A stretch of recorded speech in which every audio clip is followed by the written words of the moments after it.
survenant.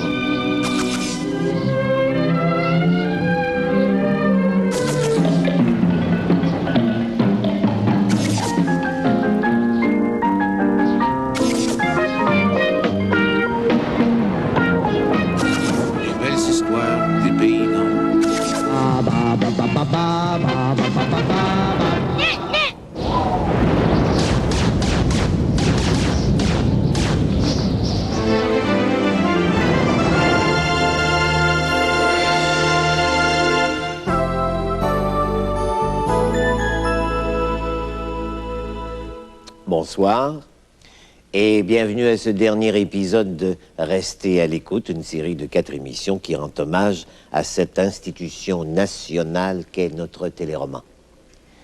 Alors, comment expliquer l'attachement des Québécois à leur téléroman? Selon Pierre Gauvreau, l'auteur du Temps d'une paix et de Cormoran, ça date d'avant la télévision, d'avant la radio. Ça date du temps des conteurs qui fournissaient un peu de rêve et d'évasion après une journée de travail. Alors c'est un peu cette vieille tradition orale qui se perpétue à travers le téléroman. Une des grandes différences qui distinguent nos téléromans des séries étrangères, c'est la langue, la façon de s'exprimer des personnages. En décrivant notre réalité, notre environnement et notre manière de vivre avec nos mots, il leur donne une forme de noblesse et renforce notre identification. Pour reconstituer de façon crédible les parlures régionales, les auteurs ont dû, comme Claude-Henri Grignon, faire des recherches pour amasser tout un lexique d'expressions typiques d'origine normande ou poitevine, caractéristique de l'époque de la colonisation, comme en seulement, pour seulement, ou en par cas, pour en tout cas. Je vous invite à regarder un des plus beaux moments de l'histoire de nos téléromans, tiré de La Côte de sable de Marcel Dubé, qui raconte l'histoire d'une famille d'Ottawa au cours des derniers mois de la guerre 39-45. Alors vous verrez, c'est une scène complète, très très très bien faite, où le fils aviateur, interprété par Benoît Girard, doit apprendre une bien mauvaise nouvelle à sa sœur.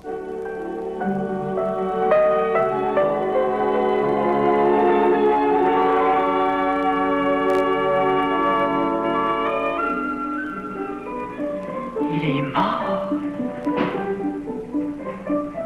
Il est mort. Pour vrai?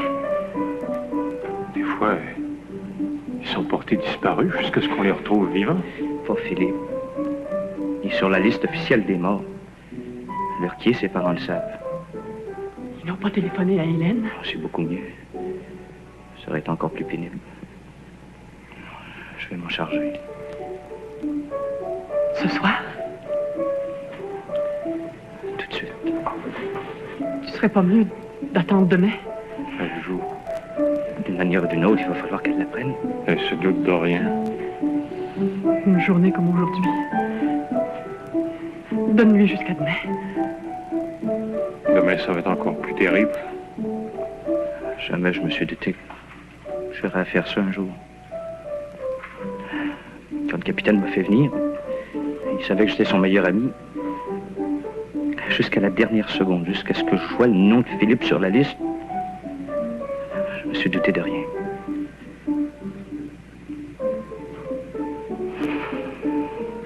Non, Étienne. Pas tout de suite. Il le faut, Lucie. Veux-tu que je sois là? Non. Je devrais être capable de le faire tout seul. Elle joue plus. Elle va peut-être sortir du salon. D'habitude, quand elle joue plus, elle monte à sa chambre. Elle recommence. J'ai assez attendu maintenant, j'ai attendu toute la journée. Il faut que j'aille. Ça va lui faire un mal épouvantable. Je sens déjà le mal que ça va lui faire. C'est comme si c'était à moi que ça arrivait. Maman, tu vas avoir à l'aider. Le mieux, ce serait de lui parler sans détour.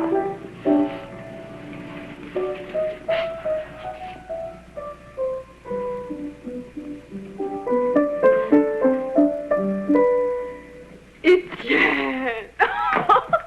Étienne! Es-tu heureux?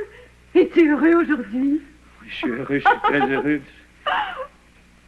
Continue de jouer, ça m'arrive pas souvent de t'entendre. Je viens pas nous voir souvent non plus. Tu t'assois pas? Non, tout à l'heure. Tant qu'elle jouera encore, c'est qu'il lui aura petit. Il a tort d'attendre. Plus il va attendre, plus ça va être difficile. J'ai peur. J'ai peur, Laurent. J'ai peur du chagrin qu'il va lui faire. Je veux pas que ça lui arrive.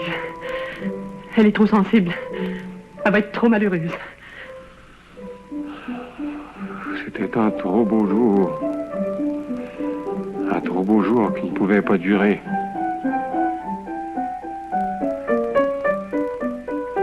Hélène, il faut que je te parle. Parle-moi, je t'écoute. Ce que je vais te dire est très difficile. S'agit de Suzanne? Non, De Janine Burton. non plus. S'agit de quoi, alors? Il s'agit de toi. De moi? Oui. Et c'est difficile à dire? Très difficile. Elle s'est arrêtée de jouer. Il va lui parler. Mon Dieu, protégez-la. Protégez-la. Parle! Dis-moi tout et pas peur. J'ai une mauvaise nouvelle à te prendre. Une mauvaise nouvelle qui me concerne. Oui. Moi toute seule. Non. Ça va te faire beaucoup de peine, mais tu ne seras pas toute seule, Hélène. La seule mauvaise nouvelle que tu pourrais m'apprendre serait... Ce serait... Oh non! Non, ça ne peut pas être ça! Je veux pas que ce soit ça! Philippe. Non! Oui, Hélène. Venant de l'hôpital militaire de sa base. Son nom va apparaître sur la liste officielle demain. Mais tu vas être brave, tu vas être forte. Il viendra jamais. Jamais.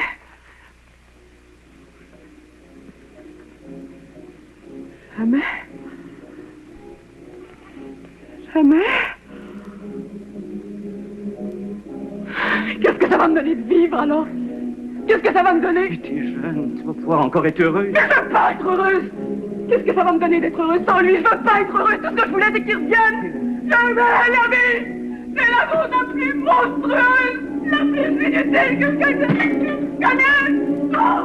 Hélène! Je vais la retrouver. Pour ce dernier épisode de Rester à l'écoute, nous vous avons gardé des morceaux de choix, comme ce portrait d'un comédien qui a joué dans des téléromans durant toute sa carrière, imprégnant chacun de ses personnages de son immense talent. En le choisissant, nous avons aussi voulu rendre hommage à tous les interprètes qui ont marqué par la richesse et la sensibilité de leur jeu l'histoire du téléroman. Voici donc quelques extraits tirés des grandes prestations téléromanesques et dramatiques de Monsieur Jean Duceppe.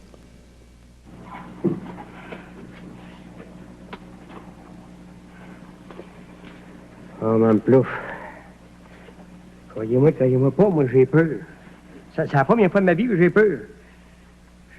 Qu'en faire, je me suis embarqué dans une affaire comme ça. J'ai peur de votre nièce. Agathe. Elle pense que je vais en marier, elle est sûre. Là, j'ai peur, c'est la première fois de ma vie, puis j'ai peur pour de vrai. Si jamais elle s'aperçoit que j'en ai fait à quoi, puis que j'ai compté des mentrées, elle va me tuer. Ah, je la connais, moi. C'est que tu viens, le blanc. C'est de grand-anse. Je cherche du travail à mon goût. Moi, je me cherche un homme à mon goût. Ça pourrait peut-être aller ensemble. Viens donc me voir, ça m'arrive pas. Je ne promets rien. Seulement le travail qu'on se paye, et c'est pas accroché dessus. Viens, on va parler doucement. Il n'y aura pas une histoire de femme là-dessous, hein? Une histoire de femme? Hein? Mais viens-tu fou? Ah, non, c'est ça. C'est bien important, là. Ça te monte à la cervelle. Mais qu'est-ce que c'est qui me monte à la cervelle? Ben, tout. Moi, pas encore les petits vieux, là, ben, crème, non. Non, c'est comme moi, dans le temps, derrière mon comptoir, j'étais en train de devenir un petit vieux grinchant marabout déplaisant pour tout le monde. Ah, ben, merci pour tes compliments. Non, je te dis comment j'étais. Là, ce que oui, bien important, bien rasé, bien propre. Là, c'est ça. T'as besoin de ça. De ça? Oui, monsieur. Mais quoi, ça? Ben, notre âge pour te faire un dessin. On va donc te coucher. Ben, c'est à toi qu'il faut dire ça. C'est la première fois qu'un homme te ronfle. Avec dans son air. Ça même quand il voit. Ça même quand il consomme. Et ça, je veux pas. Et ta mère non plus. Et si moi, je consens? Il n'y a pas que toi en pareil cas, tu sais, qui doivent y consentir. Diviser pour régner. Pourquoi pas, Renaud? Je reçois qui en premier? Delcroze, pour le rassurer. Bon, il y a des allures d'ours mal léché, mais c'est un Christy de bonhomme. Il vous sera très utile, surtout si vous jouez sur sa vanité et si vous paraissez sûr de sa loyauté. Vous êtes certain que sa loyauté m'est entièrement acquise? Non, pas entièrement, non. Delcroze pense toujours d'abord à lui, à sa carrière, avant de passer aux autres. Mais en ce moment, il vous sait suffisamment fort pour passer à travers cette crise. Non, il est à l'œil. Je le laisse agir, et je le fais surveiller. Des fois, Renaud, vous me faites peur. Tant que vous aurez peur de moi, monsieur, vous m'écouterez. Vous êtes le premier dans la famille à savoir la nouvelle. Oui, Michel, puis moi, on attend notre premier bébé. C'est bien ça. Ah, il faut que je te serve fort contre eux. Bien sûr. Il fallait qu'il arrive ce jour-là. Il fallait qu'il vienne. Ce jour où ma petite fleur est son tour d'être maman. Mon Dieu, que le temps passe vite. Oh, il me semble que j'attends ce jour-là depuis toujours, papa. Ah. Tout petite, là, je regardais mes poupées, puis il me semblait que j'allais les voir bouger, me tendre les bras. Si vous saviez comme j'ai hâte de le voir, mon petit bébé.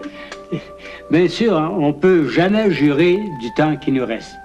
Mais tu peux être certaine que cet enfant-là, là, je vais le garder pousser puis grandir. Oui. Puis justement, quand tu vas être assez vieux, là, vous allez lui raconter votre vie, vos histoires, comme vous l'avez fait pour moi.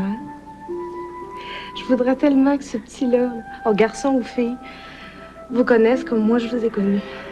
Si le bon Dieu me donne la vie assez longtemps, là, tu peux être sûr que je vais y voir ce petit bout-là. Quand on pense que l'année prochaine, comme à chaque année, on va aller sur le bord de la rivière à Saint-Michel. Mais avec le bébé, il va être avec nous autres. Ma petite fleur, je te souhaite de pas changer, de rester comme t'es. Toujours prête à aimer, le cœur grand ouvert. Pense à la seule manière de mener une belle vie. Tu peux pas savoir le beau cadeau de fête que tu me fais. Soyez courageux, Léopold. Vous l'avez été tellement durant votre vie, vous êtes capable de continuer. Jeanne, si jamais je vous demandais un mariage, Léopold. si jamais je vous demande un mariage, puis que vous acceptez, qu'est-ce qu'ils vont devenir les autres? Enfin, quelqu'un qui s'occupe des autres, c'est d'autres personnes. Mais Léopold, je vous aime.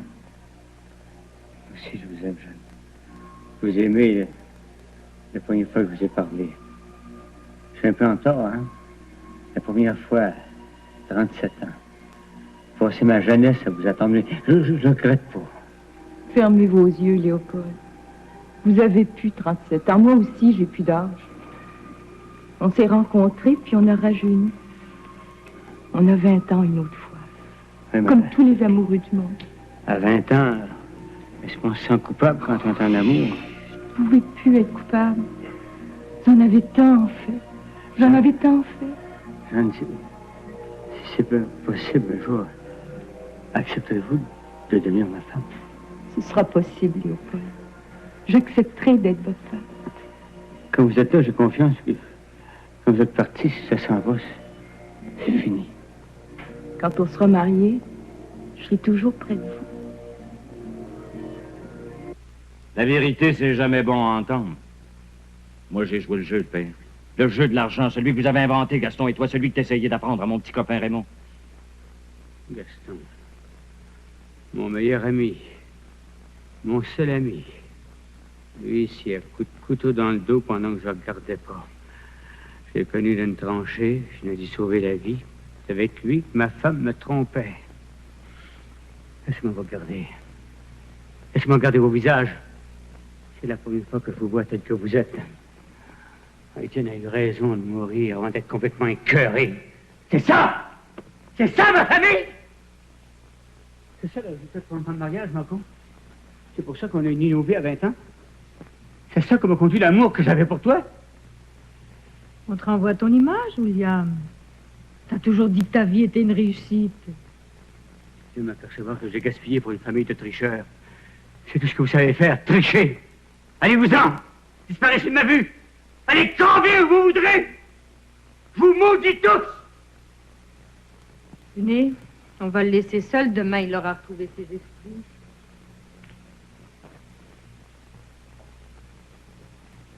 Oh, je suis tellement heureuse, tu ne peux pas savoir. Il faut que je le dise à quelqu'un. Il faut que j'embrasse quelqu'un. Et puisque maman n'est pas là, ce sera toi. Oh, non, non, non, pas de ça. Qu'est-ce qui te prend? J'aime pas qu'une fille se jette au cou des garçons. C'était pour rire? Espèce de brute sans éducation. Répète le don pour voir. Répète le don. J'ai dit espèce de brute. Penses-tu qu'il me fait peur?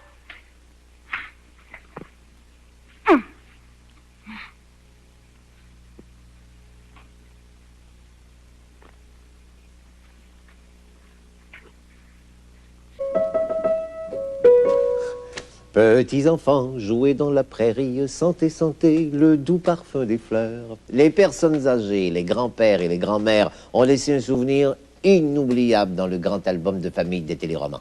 Feuilletons-le ensemble, si vous le voulez bien, pour nous rafraîchir la mémoire, en commençant bien sûr par le capitaine Aubert.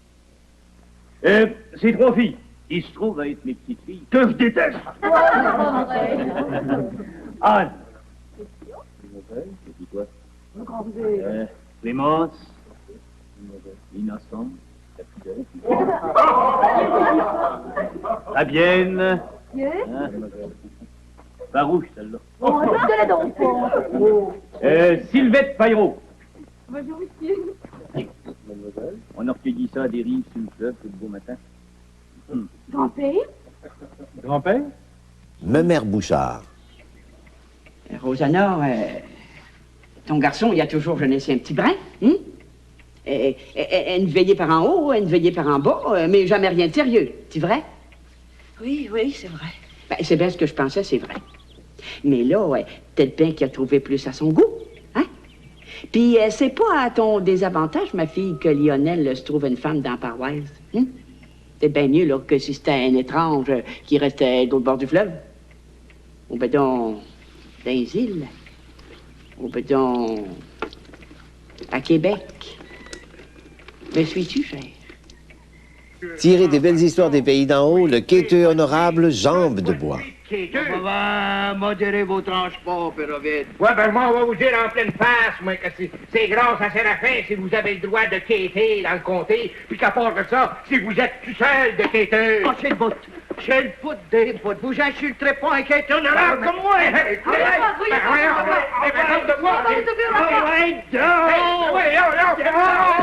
Vieille canard! Le père Laloge.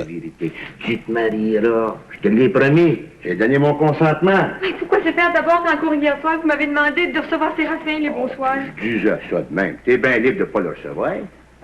C'est parce qu'on est pauvre que vous voulez me jeter dans ses bras? Mais tu sais bien que non, Donalda. Je t'aime bien trop pour faire ton malheur. Tu te marieras avec celui que t'auras choisi. Je vous avertis pour la dernière fois son père que je veux pas le voir, Séraphin. Il me dégoûte. Je peux vous poser une question, son père? Écoute, parle. Avez-vous de l'argent, Séraphin? Pas une scène. C'est tout ce que je voulais savoir. Le père évangéliste. Maintenant et à l'heure de notre mort. Sainte Marie, Mère de Dieu, priez pour nos pécheurs, maintenant et à l'heure de notre mort. Le sympathique Baptiste d'Entre Chien et Loup. C'est béni, mon garçon.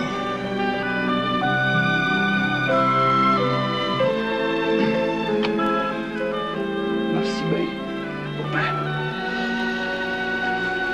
J'ai attendu ce moment-là pour mal longtemps. Moi et tout, je vous ai attendu longtemps. Le plus beau jour de l'an de ma vie. Sacrément, est-ce que je suis content. À Bondius, de rue des Pignons. Je pense que depuis des années, j'ai rien entendu de plus qui me donne le moton de même. Parce que moi, peu de voir, c'est un peu comme s'il n'y avait plus de lumière pantoute dans la place.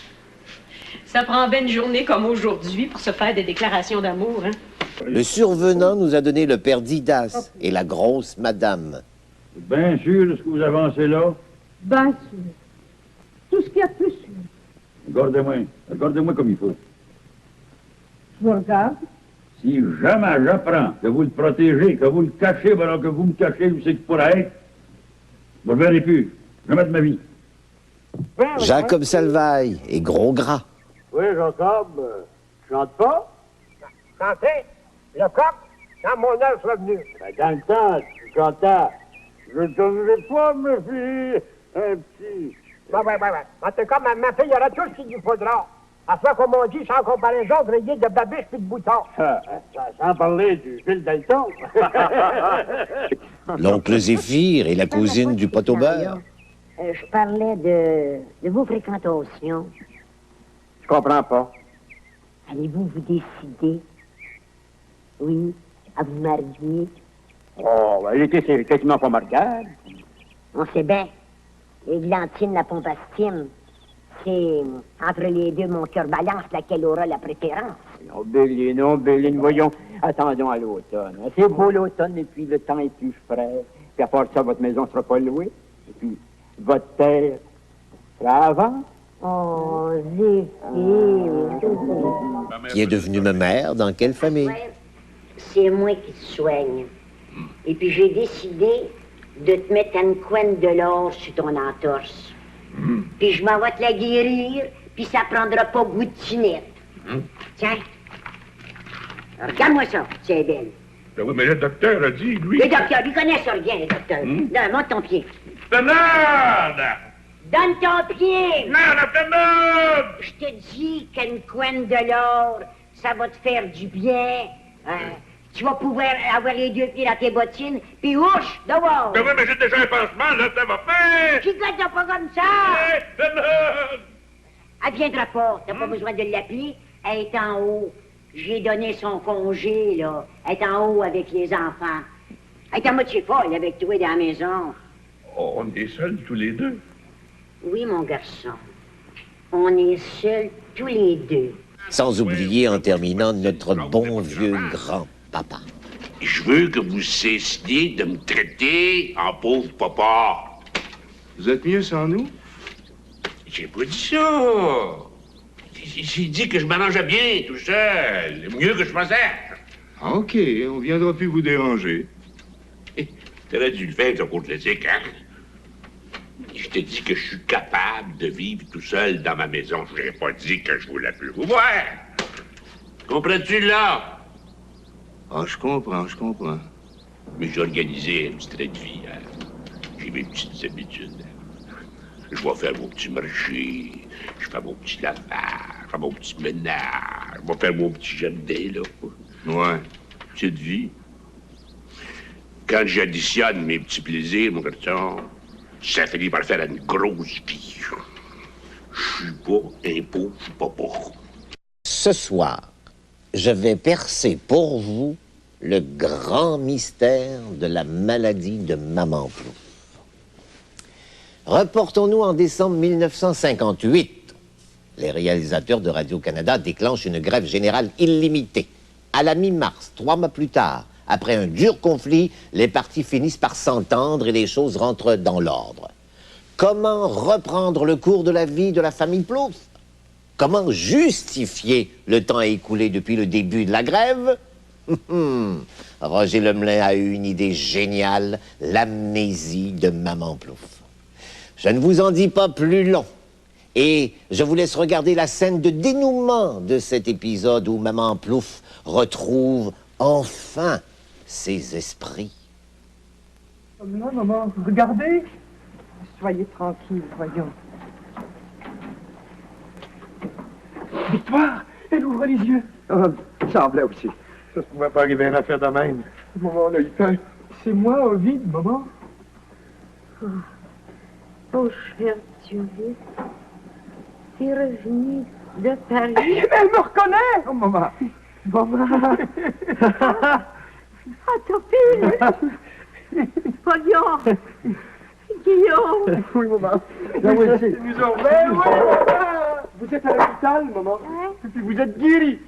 Oh, mais tu resteras pas ici, tu reviens à la maison. Maman, décide-toi de manger des tourtières avant de vous coucher. Je pense un papier que ça passera plus. Enfer, baston, bon Dieu. À l'hôpital?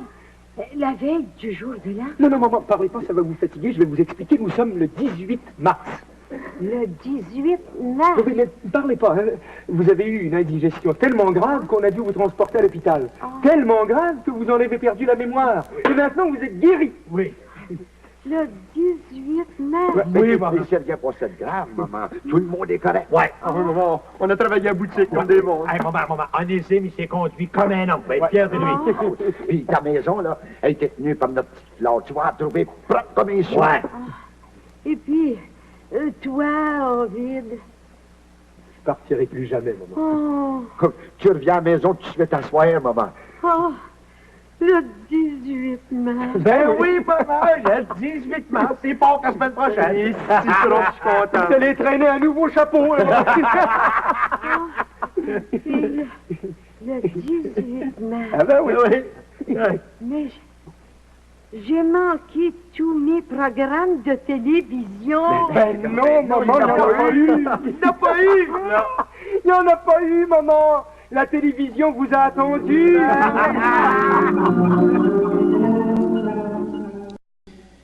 Dans plusieurs pays, l'écriture dramatique pour la télévision est considérée comme un art mineur par les grands écrivains et dramaturges. Nous avons eu la chance, depuis les tout débuts de notre télévision, d'avoir des romanciers de premier plan qui ont écrit une grande partie de leurs œuvres directement pour le médium télévision, comme Roger Lemelin, Marcel Dubé, Claude Jasmin ou Victor Lévy-Beaulieu. Saluons aussi ceux et celles qui ont fait carrière d'auteurs de télévision comme Guy Fournier, Pierre Gauvreau ou Lise Payette, avec les résultats que l'on sait. Dans les premiers temps de la télévision, c'était l'auteur d'un téléroman qui venait présenter son œuvre aux téléspectateurs ou expliquer le nouvel univers dans lequel ces personnages allaient évoluer pour une deuxième saison. Alors, voici Claude-Henri Grignon et Roger Lemelin. Ici Claude-Henri Grignon. La coutume veut que l'auteur d'un nouveau téléroman présente la première. Je me prête de bonne grâce à cette invitation. Il va sans dire que depuis 17 ans, Séraphin est devenu un personnage légendaire à la radio. Entre-temps, j'ai écrit des paysanneries et des films qu'il ne m'appartient pas de juger. Je m'en voudrais cependant de ne pas remercier publiquement la compagnie Lever Brothers, fabricant de Pepsodent, ainsi que la Société Radio-Canada qui vous offre ce divertissement ce soir. Nous espérons ne pas trop vous décevoir. Cette année, je vous promets beaucoup d'histoires drôles, toujours humaines par exemple, beaucoup d'amour, un peu de sport, peut-être beaucoup, je ne sais pas encore, et de la tristesse. Mais ça s'arrangera parce que j'ai de bonnes influences. S'il n'y a rien de changé dans la distribution des Plouffe cette année, le décor changera, lui. Vous vous rappelez, l'an dernier, au printemps, que Onésime a acheté à Cécile une maison de 3 étages. La famille y est déménagée. La voici. Les Plouffe demeurent au 2e. La propriétaire, Madame Cécile Ménard, au 1er, qu'elle a divisé en 2 parties, louant l'autre partie à un jeune couple. Et au sous-sol, c'est la boutique de plomberie de Théophile. Le troisième est occupé par 2 autres locataires que nous connaîtrons peut-être au cours de la saison. Un des illustres prédécesseurs de nos téléromanciers modernes n'était nul autre que Félix Leclerc lui-même, qui en 1956 écrivait Néré Tousignan avec Guy Godin dans le rôle titre. Il ne reste plus que 3 épisodes de cette série. Regardons-en un court extrait où Néré quitte sa fiancée pour aller vivre en ville. Tu m'aimes comme tu le préfères, laisse-moi partir. Tu viendras me chercher? Oublie-moi, c'est fini. Je suis mort. T'arracherais les yeux, homme plein de mots, avec ton raisonnement d'écriture loin de la vérité. Tu m'aimes, laisse-moi partir. T'as déjà entendu phrase l'imbécile? On s'aime, on ne sait pas. T'es fou, non? Là, je vais m'accrocher à toi comme après un hameçon. Puis quand je serai morte de chagrin, tu viendras me reporter à mon père dans une tombe. Non, mais si c'est pas de pitié de temps en temps. Tu vas maigrir de quelques livres. Tu vas mouiller comme mouchoir. Tu vas passer 3 nuits blanches, puis tu vas ouvrir ton salon en bonnet noir. Sans cœur, ce poison d'homme, de maladie de ma vie. Je te déteste comme jamais, j'en détesterai un. Tu vois comme tu peux m'oublier facilement? Je t'adore, Néré, va-t'en pas. Tu te moi avec toi? Écoute, j'ai plein à 11h. Juste le temps d'appeler mon taxi. On va s'écrire, tu sais bien. J'ai envie de mettre le feu au village. Allons ça, tiens. Elle va t'occuper. À tout à l'heure. Saviez-vous qu'un téléroman a déjà été retiré des ondes du jour au lendemain pour des raisons de censure? Ce téléroman s'intitulait « Le paradis terrestre ». Lors du dernier épisode diffusé de cette série, une scène bien banale faisait allusion à une aventure homosexuelle entre hommes. Alors, nos recherchistes ont réussi à dénicher cette scène qu'on disait disparue à tout jamais.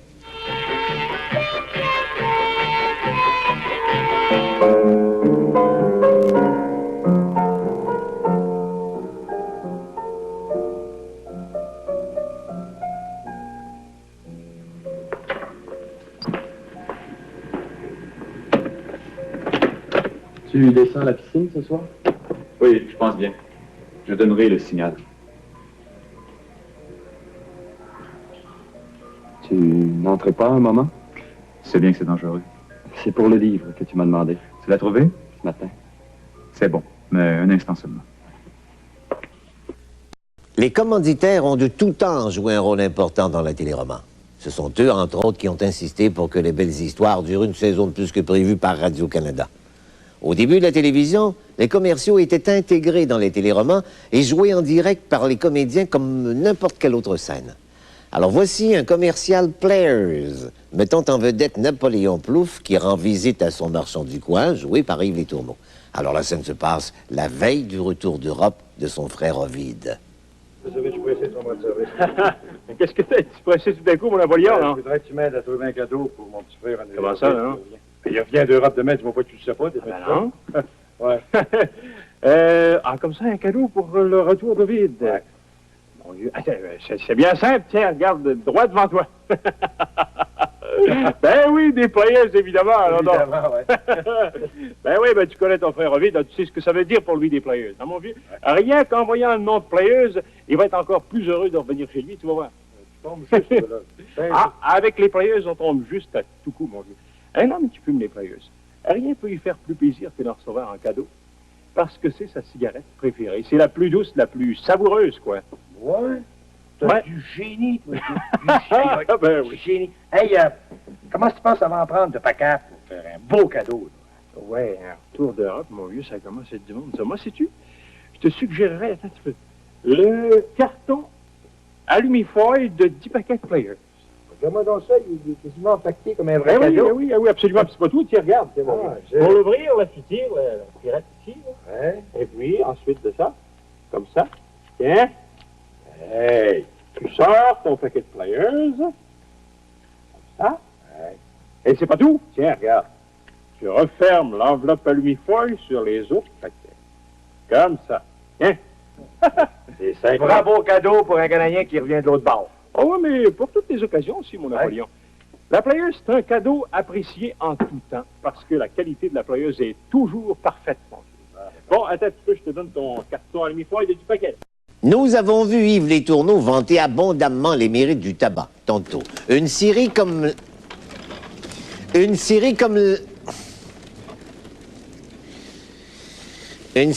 la nôtre ne saurait prétendre être complète sans présenter un affrontement classique entre le survenant et son rival, Odilon Provençal, interprété par Yves Les Tourneaux. Ah, j'aurais pu tenir encore une bonne demi-heure, mais je trouvais que le moton était assez fort. Messieurs, je vous présente le champion du Schneid du Moine, qui a battu le champion de la France.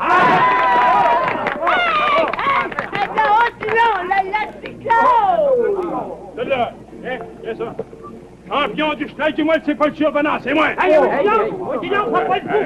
Le survenant vient de battre le champion de la France. Ah, Evermind! C'est quel à te battre avec lui, survenant?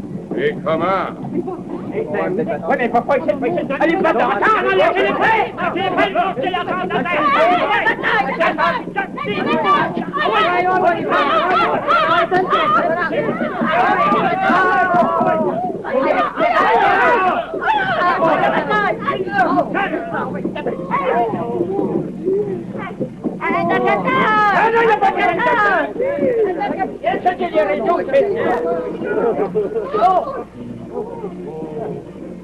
Mais innocent, tu n'avais pas dit de le dédier?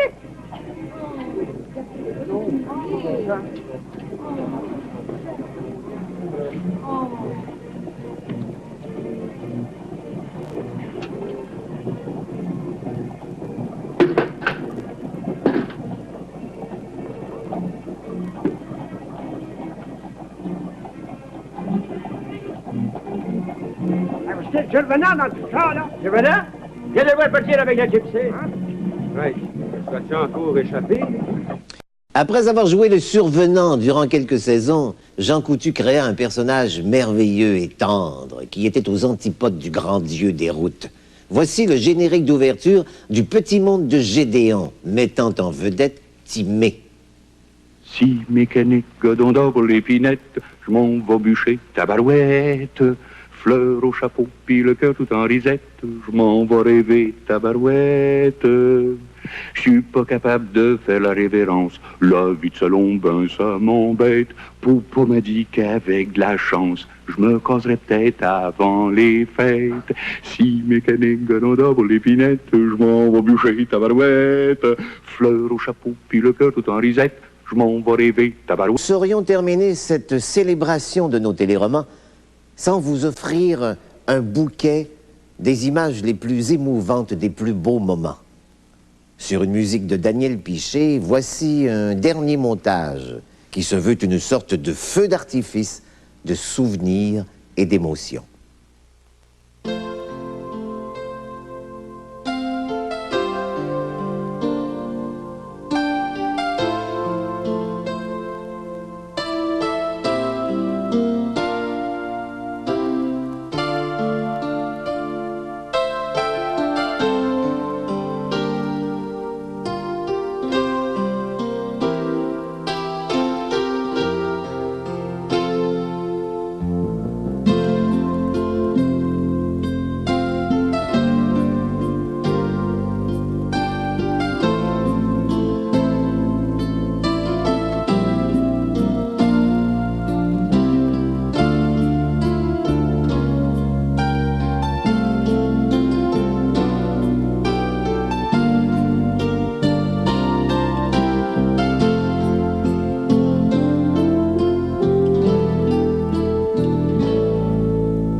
Merci d'avoir été des nôtres au cours de nos 4 rendez-vous. J'espère que vous avez passé d'agréables moments à travers tous ces souvenirs. Au fil des ans, le téléroman a été beaucoup plus que le reflet de notre société. Par son audace, par sa volonté d'aborder les changements sociaux et humains qui ont jalonné notre histoire, le téléroman a souvent aidé à transformer notre société en nous faisant prendre conscience de ce que nous étions en train de devenir. Autrement dit, le téléroman, c'est pas juste de la télévision. Au revoir et merci.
Vous voulez connaître le nom des gagnants du concours Restez à l'écoute Guéluron?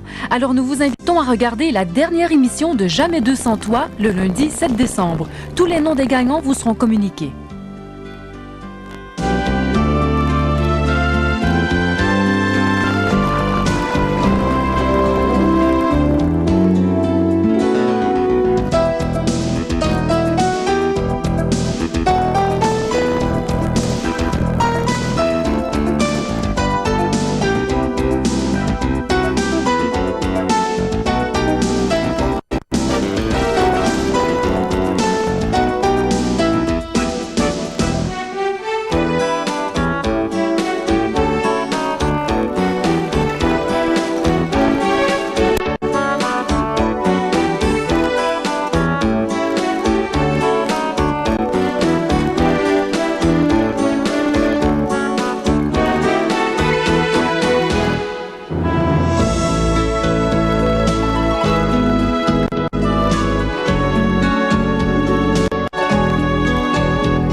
Radio-Canada.